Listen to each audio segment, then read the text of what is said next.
Dome of the Rock, yang sering disebut juga sebagai Baitul Maqdis, kubah batu atau kubah Sahroh. Tak sedikit yang mengira bahwa kubah Sahroh dengan warna kuning emas adalah kubah Masjid Al-Aqsa. Padahal keduanya berada pada bangunan yang berbeda.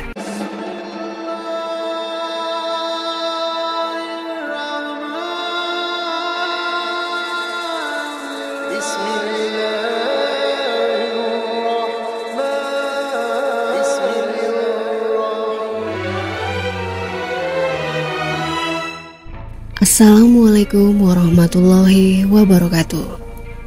Apa kabar sahabat Harafar yang dirahmati Allah? Semoga selalu sehat dalam lindungan Allah Subhanahu wa Ta'ala. Amin ya Robbal Alamin. Bila ada yang ke Yerusalem dan masuk ke dalam komplek Masjidil Aqsa, kadang salah mengira tentang sebuah masjid berkubah keemasan yang ada di tengah komplek itu. Banyak yang mengira itu adalah Masjidil Al-Aqsa, padahal itu adalah bangunan kubah Sahroh atau juga dikenal dengan sebutan Dome of the Rock. Sebenarnya kubah Sahroh bukanlah sebuah masjid, tetapi sebuah tempat suci. Meski demikian, bangunan kubah batu ini tetap dianggap suci oleh umat muslim. Bangunan kubah batu tersebut juga dianggap sebagai karya arsitektur Islam tertua di dunia yang dibangun sekitar abad ke-7 Masehi atas perintah Abdul Malik bin Marwah, Khalifah kelima dinasti Umayyah. Dikutip dari situs Wikipedia, kubah Sahroh adalah sebuah bangunan persegi 8 berkubah emas yang terletak di tengah kompleks Masjid Al-Aqsa. Kubah Sahroh ini selesai didirikan tahun 691 Masehi. Ini menjadikannya sebagai bangunan Islam tertua yang masih ada di dunia. Di dalam kubah ini terdapat batu As-Sahroh yang menjadi tempat suci bagi umat Yahudi dan umat Islam. Dome of the Rock yang sering disebut juga sebagai Baitul Maqdis, kubah batu atau kubah Sahroh, diyakini umat Islam sebagai tempat pijakan Rasulullah SAW sebelum melakukan perjalanan Isra Mi'raj menuju langit ke-7 atau Sidratul Muntaha. Menambahkan dari buku situs-situs dalam Al-Quran karya Syahruddin Al-Fikri, nama kubah batu pada bangunan ini disesuaikan dengan kondisi tempat tersebut. Bangunan kubah batu ini tepatnya didirikan di atas batu atau Sahroh. Pada batu tersebut yang kini berada di bawah kubah, terdapat jejak kaki Nabi Muhammad SAW yang menjadi tambatan Burak. Burak adalah sesosok makhluk tunggangan dalam sejarah Islam yang menjadi tunggangan Nabi Muhammad SAW pada saat Isra Mi'raj yang didampingi oleh malaikat Jibril dari Masjidil Haram ke Masjidil Al-Aqsa lalu ke Sidratul Muntaha. Sementara kaum Yahudi mempercayai batu itu sebagai tempat Nabi Ibrahim alaihissalam mempersiapkan dirinya untuk mengorbankan anaknya Ishak alaihissalam. Masjidil Aqsa.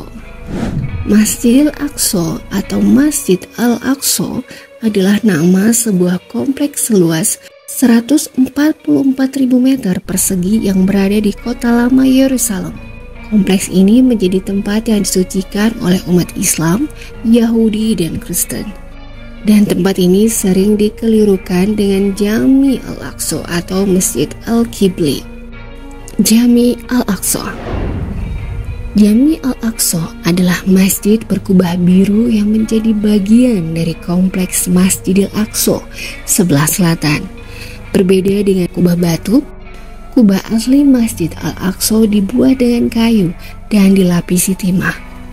Kubah ini direkonstruksi pada tahun 1969 dengan beton dan aluminium anodized. Pada tahun 1983, aluminium diganti dengan timbal agar sesuai dengan pengerjaan aslinya. Perbedaan fisik yang paling mencolok adalah Masjid Al-Aqsa memiliki kubah berwarna timah yang gelap pekat, sedangkan Dome of the Rock memiliki kubah berwarna emas. Sedangkan Masjidil Aqsa sendiri adalah nama dari kompleks tersebut. yang di dalamnya tidak hanya terdiri dari Jami' Al-Aqsa, bangunan berkubah biru itu sendiri, tetapi juga Kubah Sahroh, bangunan berkubah emas dan berbagai situs lainnya. Seiring dengan perkembangan zaman, daya tarik Dome of the Rock lebih besar dari Masjidil Aqsa itu sendiri, sehingga banyak yang salah mengira bangunan Masjidil Aqsa adalah kubah batu itu sendiri. Kedua bangunan itu memang berada dalam suatu kompleks, tetapi keduanya memiliki fungsi, arti, dan sejarah yang berbeda. Maka itu perlu diingat, Masjid Qibli atau Masjid Al-Aqsa dan Dome of the Rock adalah dua situs berbeda yang terletak di kawasan yang sama. Sahabat Harafar yang dirahmati Allah, demikianlah sedikit penjelasan tentang perbedaan Jami' Al-Aqsa dengan Dome of the Rock atau kubah batu. Semoga bermanfaat untuk kita semua. Wassalamualaikum warahmatullahi wabarakatuh.